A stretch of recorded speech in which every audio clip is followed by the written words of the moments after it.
Rasulullah saja supaya mendeklarasikan diri kepada umatnya, qul innama ana basyarum mislukum.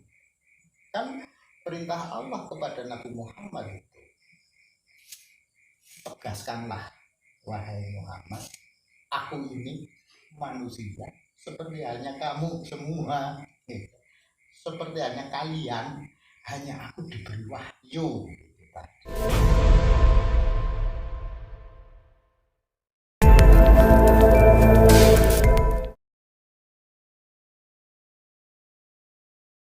Assalamualaikum warahmatullahi wabarakatuh. Pemirsa semuanya yang berbahagia dan senantiasa dimuliakan Allah Subhanahu wa taala.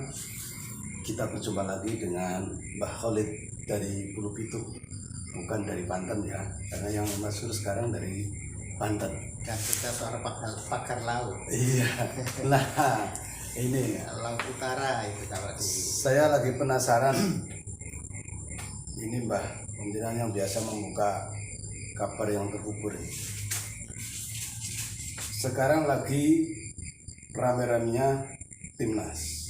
Iya. Juga rame-ramenya Mbak Alawi dan pagar laut. Dan pagar laut. Sebenarnya apa yang bisa kita ungkap untuk pemirsa semuanya? Iya, jadi saya datang ke sini ke tempat Kang Seniman di Ambal, pantai selatan Pulau Jawa, Kabupaten Kebumen. Ini terinspirasi oleh cerita dari Kang Seniman dulu yang mengatakan kalau Mbah Azamah ya, Mbah Azamah pernah cerita kalau ada bangunan di tepi laut, iya, maka akan ada musibah besar. betul.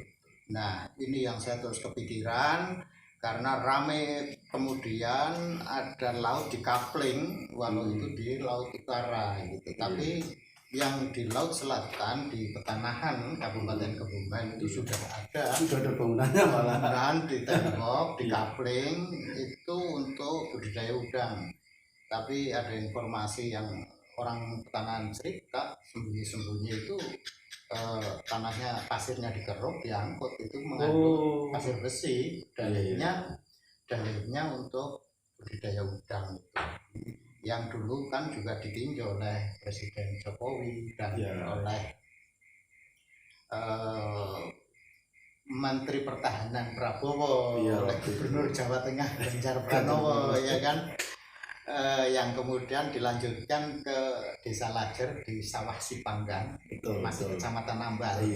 Jadi ini cerita yang ada benang merahnya. Saya dengan cerita Kang Seniman dulu, ada Mbah Azamah cerita itu. Mbah Raden Azamatul Kubro. Beliau seorang kiai yang dikagumi oleh masyarakat di kawasan Lusir. Sebenarnya cerita ini tidak hanya pada saya, tapi banyak juga kepada santri-santri orang ya. Iya, itulah yang saya yakini, beliau orang yang winasis, saya yakin. Sehingga ini akan ada bahaya besar apa? Andai, ya kan, ini musibah besar ini tidak kita antisipasi, gitu kan? Betul.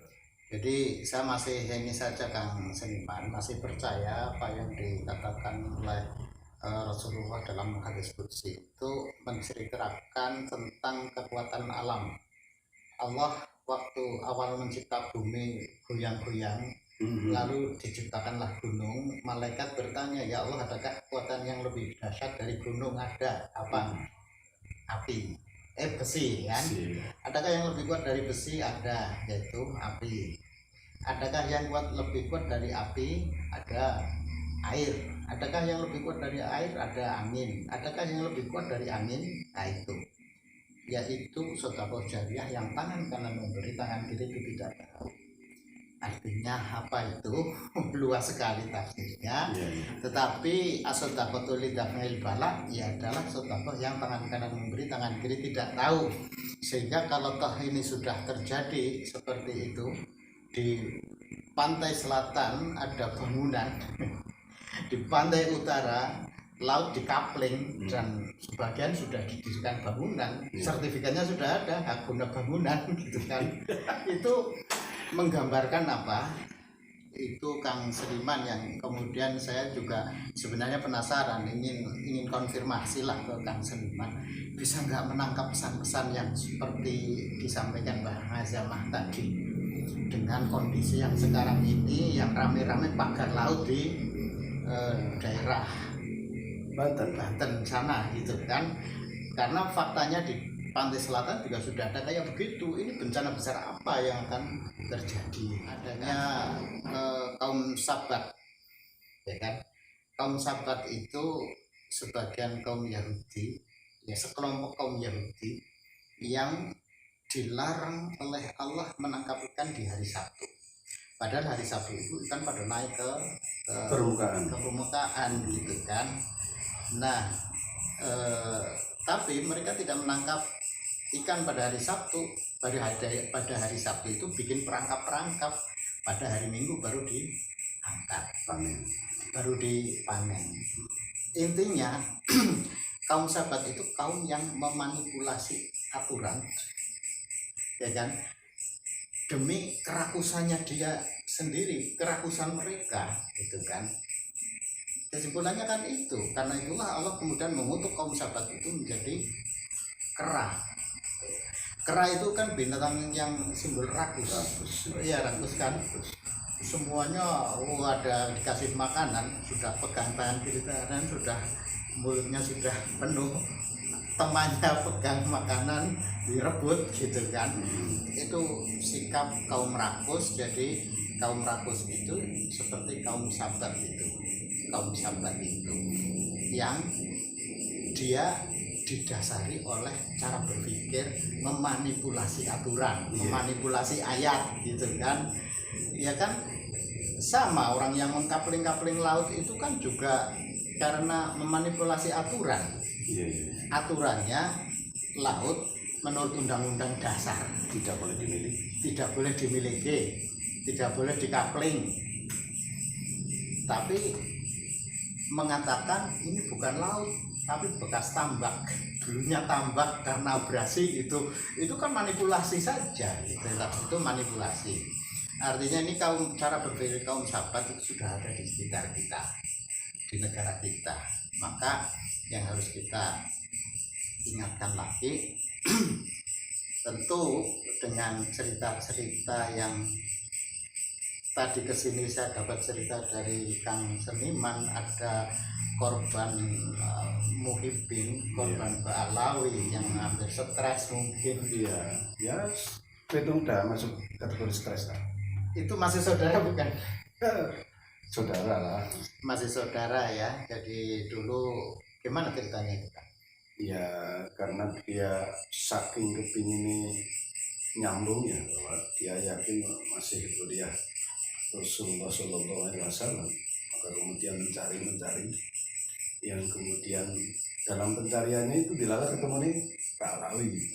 Nah, ya sebenarnya dia itu dalam rangka menunjukkan cintanya pada Rasulullah Shallallahu Alaihi Wasallam.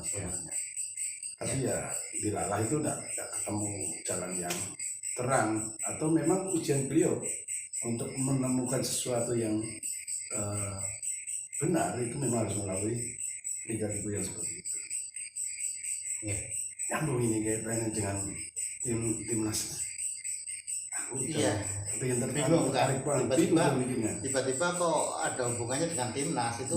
Itu tadi, kalau kaum Ba'alawi itu dia ada di Indonesia tapi membanggakan Yaman, dia secara natural orang Indonesia, lahir di Indonesia, tetapi karena nenek moyang buyut-buyut apa canggah-canggah dan sebagainya itu dari Yaman, mereka bangga itu gitu. Jadi sedangkan timnas kita kebanyakan orang yang lahirnya di luar negeri, tetapi karena punya kakek atau nenek yang masih berdarah Indonesia, lahir di Indonesia, mereka bangga untuk dinaturalisasi gitu. Masuk kan? Jadi warga negara Indonesia. Warga negara Indonesia memiliki nasionalisme yang tinggi dan mereka bangga ketika menyanyikan Indonesia Raya, ya kan? Ya terlihat semangat sekali itu.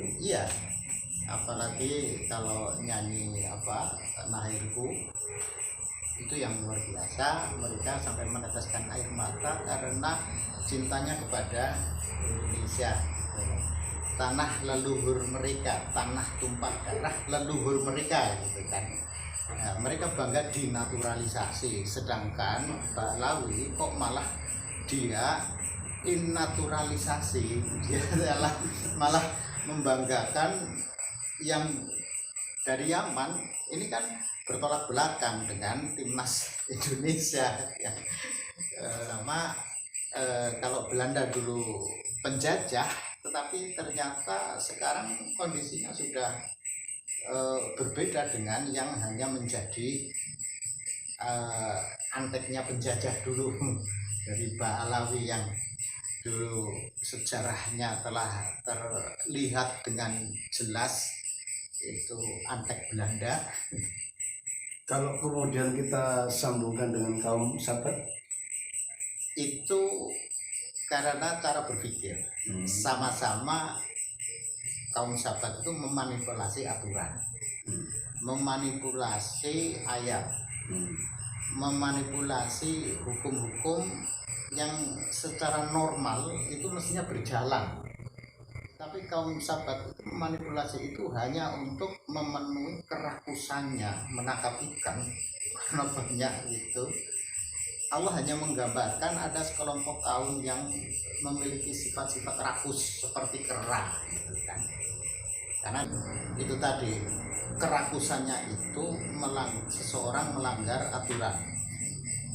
Sifat rakus itu adalah sifat untuk menguasai lebih banyak sumber daya alam dan sumber daya manusia, gitu kan. Sumber daya alam, sumber daya manusia itu, kalau sumber daya alam mereka tidak memiliki teknologi, maka sumber daya manusia bisa dikuasai untuk diberdayakan, untuk diperdayakan. diberdaya, Ya kan, antara diberdayakan dan diperdayakan itu beda tipis. Tapi apapun itu adalah memanipulasi pemikiran, memanipulasi mindset alam bawah sadar manusia umat. Jadi Ba'alawi dengan timnas itu ya hubungannya itu tadi. Tetapi orang yang mengikuti kaum Sabat, cara berpikirnya mengikuti kaum Sabat, itu akan memanipulasi sejarah, memanipulasi hukum-hukum alam, memanipulasi hukum-hukum Allah, dan memanipulasi ketentuan-ketentuan undang-undang itu tadi. Kalau kemudian ketakutan yang berlebihan ini ya menggiring orang masuk Ba'alawi semua. Itulah yang Karena pandainya mereka dipelajari loh. Senuk Hurgronya itu kan mempelajari sisi kelemahan umat Islam apa sih. Oh ini gitu kan. Satu, ketika itu masuk ke ranah politik, tetapi ketika menyangkut soal surga neraka, ini menjadi ajaran yang luar biasa, sudah menyebar gitu kan, dengan puji-pujian yang semacam itu. Ini orang ketika ditawari, sudahlah mencintai Rasulullah, mendapat syafaat Rasulullah, itu yang bisa mengangkat kamu terhindar dari siksa neraka, gitu kan, bisa masuk surga nanti bersamaku di surga, gitu kan. Mencintai Rasulullah dengan cara mencintai Habib, keturunan Rasulullah, nanti bersama pakai mukodam ya, pakai mukodam yang bisa memadamkan api neraka. Ngeri itu. Ya Allah, itu ya Allah. alam bawah sadar kita itu orang yang ya tidak mesti loh. Kadang orang pendidikan perguruan tinggi pun ketika itu terkena sihir kayak begitu. Wong Rasulullah saja pernah kena sihir toh. Itu bisa larut ke sana, bisa membela Habib yang memanipulasi ayat itu untuk itu tadi, mengikuti cara berpikirnya kaum Sabat itu.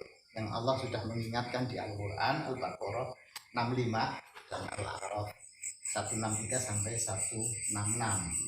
Itu coba nanti dipelajari itu, sehingga kita terhindar dari cara berpikir kaum Sabat. Oke, terima kasih Mbak Khalid. Jadi Semakin terang dan semakin jelas ya, intinya bahwa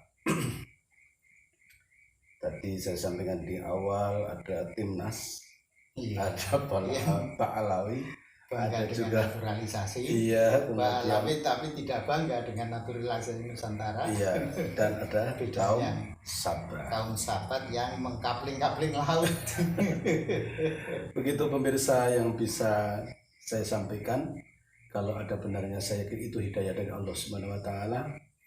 Kalau salah kurang bahkan Dikritik iya. lewat komentar, Kalau salah dibenarkan, kurang diluruskan. silakan panjenengan semua bisa komen di bawah ya, supaya kita akan menjadi manusia yang lebih baik dari hari yang kemarin, dan besok-besok itu akan menjadi lebih baik. Amin. Amin. Ya Rabbal Mohon maaf atas segala kesalahan, mohon kritik dan saran atas segala kekurangan dan kekhilafan.